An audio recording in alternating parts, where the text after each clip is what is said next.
ಜೈ ಶ್ರೀ ಕೃಷ್ಣ. ಕೃಷ್ಣಂ ಒಂದೇ ಜಗದ್ಗುರುಂ. ನಮೋ ಭಗವತೆ ವಾಸುದೇವಾಯ ನಮಃ. ನನ್ನ ಹೆಸರು ಕಲ್ಪನಾ ಜಗದೀಶ್. ಊರು ಕೊಣನೂರು, ಹಾಸನ ಜಿಲ್ಲೆ. ನಾನು ಗೃಹಸ್ಥಾಶ್ರಮದಲ್ಲಿ ಇರುವುದರಿಂದ ಗೃಹಿಣಿಯಾಗಿ ಒಂದು ಮನೆ ಒಡತಿಯಾಗಿದ್ದೇನೆ.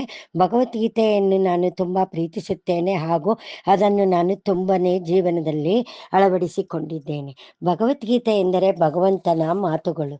ಮಹಾಭಾರತ 18 ಪರ್ವಗಳಿಂದ 18 ಅಧ್ಯಾಯಗಳನ್ನು ವೇದವ್ಯಾಸರು ರಚಿಸಿದ್ದಾರೆ. ಇದರಲ್ಲಿ ಸಾಕಷ್ಟು ನಿಧಿ ಅಡಗಿದೆ. 18 ಅಧ್ಯಾಯವನ್ನು ಯಾರು ಓದಿ ಮನನ ಮಾಡಿಕೊಂಡು ಜೀವನದಲ್ಲಿ ಅಳವಡಿಸಿಕೊಂಡು ಜೀವನ ಮಾಡುತ್ತಾರೋ ಅವರು ನನಗೆ ಅತ್ಯಂತ ಪ್ರಿಯ ಭಕ್ತರಾಗಿ ಇರುತ್ತಾರೆ ಎಂದು ಸ್ವಯಂ ಶ್ರೀಕೃಷ್ಣನೇ 18ನೇ ಅಧ್ಯಾಯದಲ್ಲಿ ತಿಳಿಸಿರುತ್ತಾರೆ.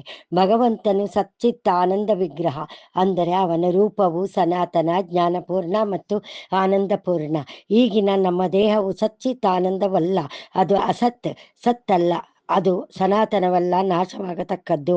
ಅದು ಚಿತ್ತಲ್ಲ, ಜ್ಞಾನಪೂರ್ಣವಲ್ಲ, ಅಜ್ಞಾನಪೂರ್ಣ ದೇಹವು ನಿರಾನಂದ, ಆನಂದಮಯವಾಗಿದೆ, ದುಃಖವಾಗಿದೆ. ಆನಂದಮಯವಾಗಿರದೆ ದುಃಖಮಯವಾಗಿದೆ. ಈ ಐಹಿಕ ಜಗತ್ತಿನಲ್ಲಿ ನಾವು ಅನುಭವಿಸುವ ಎಲ್ಲ ದುಃಖಗಳ ಮೂಲ ದೇಹವೇ. ದೇವೋತ್ತಮ ಪರಮ ಪುರುಷನಾದ ಶ್ರೀಕೃಷ್ಣನನ್ನು ಸ್ಮರಿಸುತ್ತಾ ಯಾರು ದೇಹವನ್ನು ಬಿಡುವರೋ ಅವರು ಕೂಡಲೇ ಸಚ್ಚಿತ್ ಆನಂದ ದೇಹವನ್ನು ಪಡೆಯುತ್ತಾರೆ. ಯಂ ವಾಪಿ ಸ್ಮರನ್ ಭಾವಂ ತ್ಯಜಂತ್ಯತೆ ಕಲೇವರಂ ತಂ ತಮವೈತಿ ಕೌಂತೆಯ ಸದಾ ಸದ್ಭಾವ ಭಾವಿತಃ. ತನ್ನ ಈಗಿನ ದೇಹವನ್ನು ಬಿಡುವಾಗ ಮನುಷ್ಯನು ಯಾವ ಭಾವವನ್ನು ಸ್ಮರಿಸುತ್ತಾನೋ ಆ ಭಾವವನ್ನೇ ಅವನು ಖಂಡಿತವಾಗಿಯೂ ಮುಂದಿನ ಜನ್ಮದಲ್ಲಿ ಪಡೆಯುವನು. ಭಗವದ್ಗೀತೆ ರಾಜಕೀಯವಾಗಿ, ಮಾನಸಿಕವಾಗಿ, ಆರೋಗ್ಯಶಾಸ್ತ್ರವಾಗಿ ಎಲ್ಲ ತರಹದಲ್ಲೂ ಹೇಳಿಕೊಡುತ್ತದೆ. ಒಂದು ಲೆಕ್ಕ ಇದನ್ನು ಜೀವನದಲ್ಲಿ ಅಳವಡಿಸಿಕೊಂಡರೆ ಮನುಷ್ಯನಿಗೆ ಟೆನ್ಷನ್ ಅನ್ನುವುದೇ ಇರುವುದಿಲ್ಲ. ಮನಸ್ಸು ನೆಮ್ಮದಿಯಾಗಿ ಇರುತ್ತದೆ. ಮನಸ್ಸಿನ ರೋಗಕ್ಕೆ ಇದು ಒಂದು ಮದ್ದು ಕೂಡ ಆಗಿದೆ. ಎಲ್ಲ ಕಾರ್ಯಗಳನ್ನು ಮಾಡುವಾಗ ನಾವು ಶ್ರದ್ಧೆ ಮತ್ತು ಸಂತೋಷದಿಂದ ಮಾಡಬೇಕು. ನಾವು ಉತ್ಸಾಹದಿಂದ ಸತ್ಕರ್ಮಗಳಲ್ಲಿ ಕೈ ಜೋಡಿಸಬೇಕು. ಕೈ ಜೋಡಿಸಲು ಆಗದಿದ್ದಲ್ಲಿ ತೊಂದರೆಯಂತೂ ಮಾಡಲೇಬಾರದು. ಭಗವಂತ ನಮ್ಮಿಂದ ಬರೀ ಪತ್ರಂ ಪುಷ್ಪಂ ಫಲಂ ತೋಯಂ ಮಾತ್ರ ಕೇಳುತ್ತಾರೆ. ಅಂದರೆ ಒಳ್ಳೆಯ ಮನಸ್ಸು, ಒಳ್ಳೆಯ ಭಾವನೆ, ಭಾಗವತ, ಆನಂದ ಭಾಷ್ಮ ಇವುಗಳನ್ನು ನಮಗೆ ಭಕ್ತಿಯಿಂದ ಅರ್ಪಿಸು ಎನ್ನುತ್ತಾನೆ. ಪ್ರತಿಯೊಂದು ಮನುಷ್ಯನು ಬ್ರಾಹ್ಮಣ, ಕ್ಷತ್ರಿಯ, ವೈಶ್ಯ, ಶೂದ್ರರು ಮಾಡುವ ಕೆಲಸಗಳ 4 ಗುಣಗಳನ್ನು ಹೊಂದಿರುತ್ತಾರೆ ಎಂದು ಭಗವದ್ಗೀತೆಯಲ್ಲಿ ತಿಳಿಸಿದ್ದಾರೆ. ನಾನು, ನನ್ನದು, ನನ್ನಿಂದಲೇ ಎಲ್ಲ ಅನ್ನುವ ಭಾವನೆ ನಮ್ಮಿಂದ ದೂರವಾಗುವ ತನಕ ನಾವು ಶ್ರೀಕೃಷ್ಣನ ಪಾದ ಸೇರಲು ಸಾಧ್ಯವಿಲ್ಲ. ಗಂಡ, ಮಕ್ಕಳು, ಬಂಧುಗಳು ಎಲ್ಲರ ವ್ಯಾಮೋಹದಿಂದ ದೂರ ಇರಬೇಕು. ಆಗಲೇ ನಾವು ಶ್ರೀಕೃಷ್ಣನಿಗೆ ಶರಣಾಗಿ ಅವನ ಪಾದ ಸೇರುವುದು. ಯಾವುದೇ ಒಂದು ದಾನ ಮತ್ತು ಯಜ್ಞ ಪೂಜೆಗಳನ್ನು ಮಾಡಬೇಕಾದರೂ ಶ್ರದ್ಧೆಯಿಂದ ಮತ್ತು ಸಾತ್ವಿಕ ಭಾವನೆಯಿಂದ ಮಾಡಿದರೆ ಒಳ್ಳೆಯ ಫಲ ಸಿಗುತ್ತದೆ. ಎಲ್ಲರ ಮುಂದೆ ಸಣ್ಣವರಾಗಿ ಬದುಕಿ ಪ್ರಾಮಾಣಿಕತೆಯಿಂದ ಹಾಗೂ ಇಲ್ಲದೆ ಇರುವುದನ್ನು ಇದೆ ಎಂದು ತೋರಿಸಿಕೊಳ್ಳಬಾರದು. ಈ ಜಗತ್ತಿನಲ್ಲಿ ಯಾವುದೇ ಒಂದು ಶಾಶ್ವತ ಅಲ್ಲ, ಎಲ್ಲ ನಶ್ವರ. ನಮ್ಮ ದೇಹಕ್ಕೆ ಆಯಸ್ಸಿದೆ. ನಮ್ಮ ದೇಹವನ್ನು ಗುರುತಿಗಾಗಿ ಬಳಸಿಕೊಳ್ಳುವುದು ನಿಷ್ಪ್ರಯೋಜಕ. ನಮ್ಮ ಆತ್ಮದ ಹೊರತಾಗಿ ಎಲ್ಲವೂ ನಶ್ವರ. ನಾವು ಸತ್ತ ಬಳಿಕ ಈ ಜಗತ್ತಿನಲ್ಲಿ ನಾವು ಏನನ್ನೂ ತೆಗೆದುಕೊಂಡು ಹೋಗಲು ಸಾಧ್ಯವಿಲ್ಲ. ಆದ್ದರಿಂದ ಯಾವುದೇ ವಸ್ತುವಿಗಾಗಿ ಹಂಬಲಿಸಬಾರದು. ಆತ್ಮಶುದ್ಧಿಯಿಂದ ಉತ್ತಮ ಜೀವನ ಮತ್ತು 4 ಜನಕ್ಕೆ ಉಪಯೋಗವಾಗಿ ಬರುವಂತೆ ಬದುಕುವುದು ಹಾಗೂ ಇದ್ದಷ್ಟು ದಿನ ಆತ್ಮವಂಚನೆ ಮಾಡಿಕೊಳ್ಳದೆ ಸಂತೋಷದಿಂದ ಬದುಕಬೇಕು. ಜೀವನದ ಗುರಿಯನ್ನು ನಿಜವಾದ ಅರ್ಥದಲ್ಲಿ ಸಾಗಿಸುವುದು ಶ್ರೇಷ್ಠ ಎಂದು ಭಗವದ್ಗೀತೆ ಹೇಳಿದೆ. ನಮ್ಮ ಜೀವನದ ಅಂತಿಮ ಕಾಲದಲ್ಲಿ ನಮಗೆ ಗೋವಿಂದ ನಾಮಸ್ಮರಣೆ, ಗೋದಾನ, ಗಂಗಾಜಲ, ಗೀತೆ ಒದಗುವಂತೆ ಬದುಕಬೇಕು. ಈ ಭೂಮಿಗೆ ಬಂದ ಪ್ರತಿ ಮನುಷ್ಯನಿಗೂ ಒಂದು ಜವಾಬ್ದಾರಿ ಇರುತ್ತದೆ. ಅಂತೆಯೇ ಸುಖದುಃಖಗಳನ್ನು ಸಮನಾಗಿ ತೆಗೆದುಕೊಳ್ಳಬೇಕು. ಕರ್ಮದ ಬಗ್ಗೆ ಯೋಚಿಸಿದಾಗ ಕರ್ಮದ ಫಲ ದೇವರಿಗೆ ಬಿಡಬೇಕು. ಅದರ ಬಗ್ಗೆ ಚಿಂತಿಸದೆ ಒಳ್ಳೆಯ ಬಗ್ಗೆ ಯೋಚಿಸಿ ಒಳ್ಳೆಯ ಕೆಲಸ ಮಾಡಿದರೆ ಒಳ್ಳೆ ಫಲ ಸಿಗುತ್ತದೆ. ಯಾವುದೇ ಕೆಲಸ ಮಾಡಿದರೂ ಶ್ರದ್ಧೆಯಿಂದ ಮತ್ತು ಪೂರ್ಣವಾಗಿ ಮಾಡಬೇಕು ಎಂದು ಭಗವದ್ಗೀತೆ ತಿಳಿಸುತ್ತದೆ.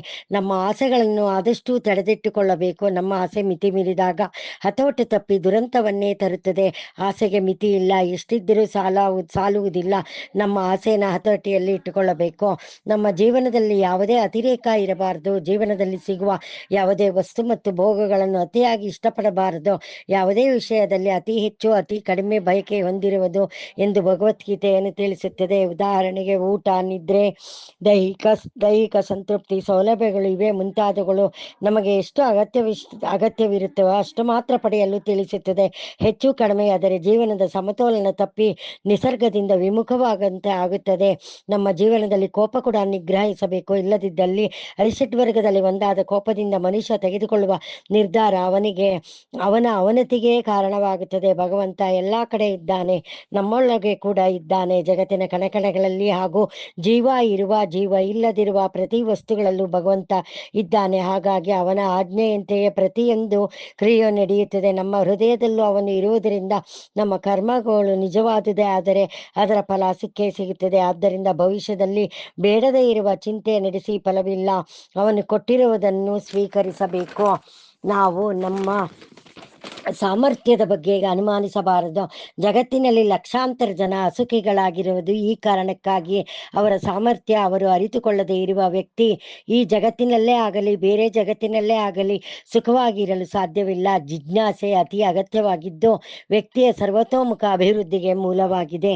ನಾವು ಜೀವನದಲ್ಲಿ ಭಯಪಡಬಾರದು. ಭಗವದ್ಗೀತೆ ಪ್ರಕಾರ ಶ್ರೀಕೃಷ್ಣನು ಅರ್ಜುನನಿಗೆ ಬೋಧಿಸಿದ ಉಪದೇಶಗಳಲ್ಲಿ ಇದು ಕೂಡ ಪ್ರಮುಖವಾಗಿದೆ. ಯುದ್ಧದ ಸಮಯದಲ್ಲಿ ಸಾವಿಗೆ ಹೆದರದೆ ಇರಲು ಹೇಳಿದ ಕೃಷ್ಣನ ಮಾತನ್ನು ನಂಬಿ ಮುನ್ನುಗ್ಗಿದ ಅರ್ಜುನ ಜಯಗಳಿಸಿದ.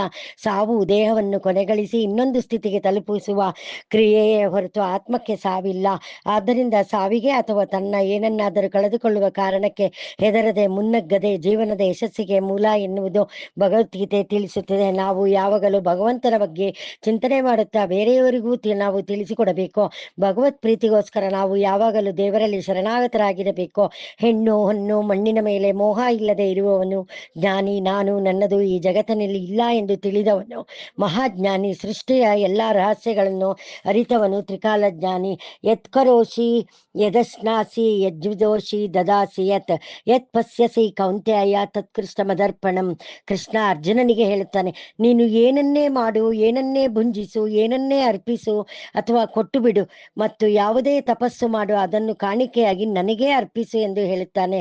ಇದು ನಮಗೆ ಕೂಡ ಅನ್ವಯಿಸುತ್ತದೆ. ನಾವು ಏನೊಂದು ಮಾಡಿದರೂ ಶ್ರೀಕೃಷ್ಣಾರ್ಪಣಮಸ್ತು ಎಂದು ಹೇಳಬೇಕು. ಯಾವುದೇ ಸನ್ನಿವೇಶದಲ್ಲೂ ಕೃಷ್ಣನನ್ನು ಮರೆಯದಂತೆ ತನ್ನ ಬದುಕನ್ನು ರೂಪಿಸಿಕೊಳ್ಳುವುದು ಪ್ರತಿಯೊಬ್ಬನ ಕರ್ತವ್ಯ. ಪ್ರತಿಯೊಬ್ಬನು ತನ್ನ ದೇಹ ಮತ್ತು ಆತ್ಮಗಳನ್ನು ಒಟ್ಟಿಗೆ ಇರಿಸಿಕೊಳ್ಳಲು ಕೆಲಸ ಮಾಡಬೇಕಾಗುತ್ತದೆ. ಇಲ್ಲಿ ಮನುಷ್ಯನು ಕೃಷ್ಣನಿಗಾಗಿ ಕೆಲಸ ಮಾಡಬೇಕು ಎಂದು ಹೇಳುತ್ತಾನೆ. ಪ್ರತಿ ಮನುಷ್ಯ ಜೀವಿಸಲು ಏನಾದರೂ ತಿನ್ನಲೇಬೇಕು. ಆದುದರಿಂದ ಅವನು ಪ್ರಸಾದವನ್ನು ಸ್ವೀಕರಿಸುವಾಗ ಕೃಷ್ಣನನ್ನು ಸ್ಮರಿಸಿ ಸ್ವೀಕರಿಸಬೇಕು. ಪ್ರತಿ ಮನುಷ್ಯನು ಯಾವುದಾದರೂ ಧಾರ್ಮಿಕ ವಿಧಿಗಳನ್ನು ಮಾಡಲೇಬೇಕು. ಅದನ್ನು ಕೂಡ ಕೃಷ್ಣನು ನನಗಾಗಿ ಮಾಡು ಎನ್ನುತ್ತಾನೆ. ಪ್ರತಿ ಮನುಷ್ಯನು ಕೂಡ ದಾನ ಮಾಡುವ ಪ್ರವೃತ್ತಿ ಇರುತ್ತದೆ. ಕೃಷ್ಣನ ಅದನ್ನು ನನಗೆ ಕೊಡು ಎನ್ನುತ್ತಾನೆ. ಈಗಿನ ಜನರಿಗೆ ಧ್ಯಾನದ ಪ್ರಕ್ರಿಯೆ ಬಗ್ಗೆ ಒಲವು. ಈ ಯುಗದಲ್ಲಿ ಇದು ಕಾರ್ಯಸಾಧ್ಯವಿಲ್ಲ. ಆದ್ದರಿಂದ ನಾವು ಶ್ರೀಕೃಷ್ಣನ ಚಿಂತನೆ ಅಂದರೆ ಹರೇ ಕೃಷ್ಣ ಹರೇ ರಾಮ ಎಂದು ಮಂತ್ರವನ್ನು ಜಪಿಸಬೇಕು. ಸಂಪತ್ತು, ಜನಬಲ, ಅಧಿಕಾರ ಅಥವಾ ಶರೀರದ ಸೌಂದರ್ಯದ ಬಗ್ಗೆ ಎಂದಿಗೂ ಗರ್ವ ಪಡಬಾರದು. ಸಮಯ ಇವೆಲ್ಲವನ್ನು ಕ್ಷಣಾರ್ಧದಲ್ಲಿ ಕಸಿದುಕೊಳ್ಳುತ್ತದೆ. ಯೋಗ ಎಂಬುದು ಯುಜ್ ಎಂಬ ಸಂಸ್ಕೃತದ ಉತ್ಪತ್ತಿ. ಯೋಗ ಎಂದರೆ ಸೇರಿಸುವುದು. ದೇಹ ಮತ್ತು ಮನಸ್ಸು ಇವೆರಡನ್ನು ಸೇರಿಸುವುದು. ಭೌತಿಕ ಶರೀರ, ಸೂಕ್ಷ್ಮ ಶರೀರ ಇವೆರಡನ್ನು ಸೇರಿಸುವುದು ಮತ್ತು ಕೊನೆಯಲ್ಲಿ ಆತ್ಮ ಮತ್ತು ಪರಮಾತ್ಮನನ್ನು ಸೇರಿಸುವುದು.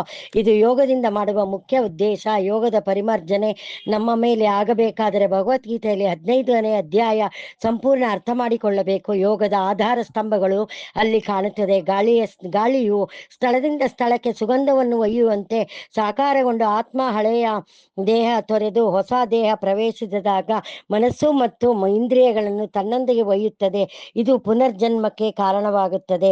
ಅನನ್ಯಾಶ್ಚಿಂತೆಯಂತೋ ಯೇ ಮಾಂ ಜನಾಃ ಪರ್ಯುಪಾಸತೆ ತೇಷಾಂ ನಿತ್ಯಾಭಿಯುಕ್ತಾನಂ ಯೋಗಕ್ಷೇಮಂ ವಹಾಮ್ಯಹಂ. ಅನ್ಯ ಚಿಂತನೆ ಇಲ್ಲದೆ ಒಂದೇ ಮನಸ್ಸಿಂದ ಯಾರು ದೇವರನ್ನು ಪೂಜಿಸುತ್ತಾರೋ ಅವರಿಗೆ ಇಲ್ಲದನ್ನು ಕೊಡುತ್ತೇನೆ, ಇರುವುದನ್ನು ಕಾಪಾಡುತ್ತಾನೆ ಎಂದು ಶ್ರೀಕೃಷ್ಣ ಭಗವದ್ಗೀತೆಯಲ್ಲಿ ಹೇಳಿದ್ದಾನೆ.